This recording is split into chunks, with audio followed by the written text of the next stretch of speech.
સજ્જનો સ્વયં પરમાત્માએ પોતાનું સ્વરૂપ યશોદાજીને આપી દીધું છે. હું નથી કહેતો, એવું આ વાર્તા કહે છે. હવે જો પોતાનું સ્વરૂપ આપી દીધું હોય તો પછી પાછા જવાની જરૂર જ નથી. એ તો ખુશ છે.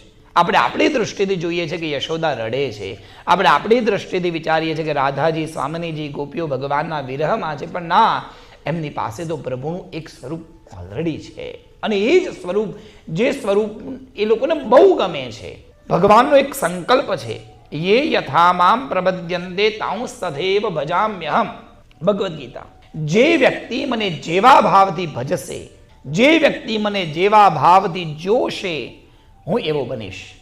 હાય હાય અને ઉપાધિના ભાવથી જોઈએ તો ભગવાન એ રૂપમાં જ મળે. બોલો જય શ્રી કૃષ્ણ. હાય હાય ને ઉતાવાળા કરવાવાળા લોકોના ઘરનો શૃંગાર પણ તમને જોવા મળે. એક માળા આમ ચઢેલી હોય, મુકુટ વાંકો હોય, ને પાછા હોશિયાર તો સાહેબ આ વૈષ્ણવ આપણે બધા એવા થઈ ગયા, મારા ઠાકોરજીને મુકુટ પહેરવા જ નથી ગમતો. અલા તમને શાંતિથી પહેરાવો ને, 1-2 સેકન્ડ તો વધારે આપો. એક વાર ટ્રાય કરી બી હવે એને નથી પહેરવું, પણ એવું નથી. તમે ત્યાં એનો ભાવ જાગવો જોઈએ.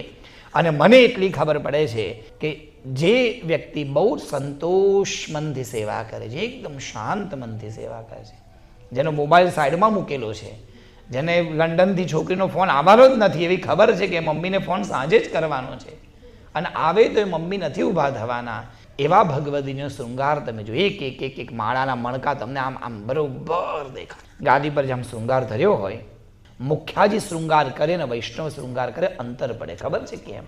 કારણ કે મુખ્યાજી માટે નિયમ છે, તમારે ઘડિયાળ નથી જોવાની, તમારે અપ્રસમાં રહેવાનું છે, તમારે બીજા કોઈને અડવાનું જ નથી, બીજું કોઈ કામ તમારે મુખ્યાજીએ કરવાનું જ નથી.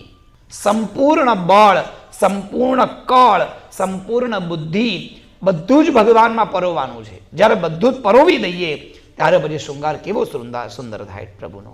કારણ કે ત્યાં સર્વ સમર્પણ છે. એક સ્વરૂપોનું સમર્પણ એ શ્રીનાથજી છે. શ્રીનાથજી એ સૌનો આધાર છે, અને આ આધાર રૂપ સ્વરૂપ ભગવાને સ્વયં યશોદાજીને પધરાવ્યું છે. એ જ સ્વરૂપની વાર્તા એટલે શ્રીનાથજીની વાર્તા. પણ સજ્જનો ધ્યાન આપજો, શ્રીનાથજીની વાર્તા પણ થોડીક અટપટી છે. વાર્તા શરૂ થશે, પછી અટકી જશે, પછી એક નવી વાર્તા આવશે, એ અટકી જશે, પછી પાછી એક વાર્તા આવશે, પછી એ પણ અટકી જશે. આવી 5 વાર્તાઓ ભેગી થશે એક જગ્યાએ, અને પછી તમને અનુસંધાન થશે, ઓહો આ તો આમ હતું.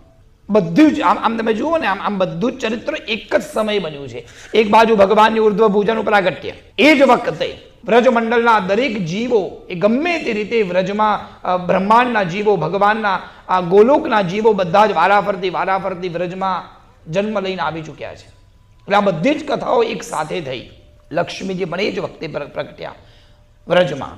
જે વખતે ભગવાનની ઉર્ધ્વ ભુજાનું પ્રાગટ્ય થયું, એ જ વખતે બધા વૈષ્ણવો અલગ અલગ જગ્યાએ જન્મ લેવા લાગ્યા. ક્યાંક પદ્મનાભદાસ, તો ક્યાંક સુરદાસ. આ બધા જ બધાના અલગ અલગ જન્મ થયા, અને કોઈને ખબર નથી કે મારો જન્મ કેમ છે. બધા પોતાનું સ્વને ભૂલી ગયા છે.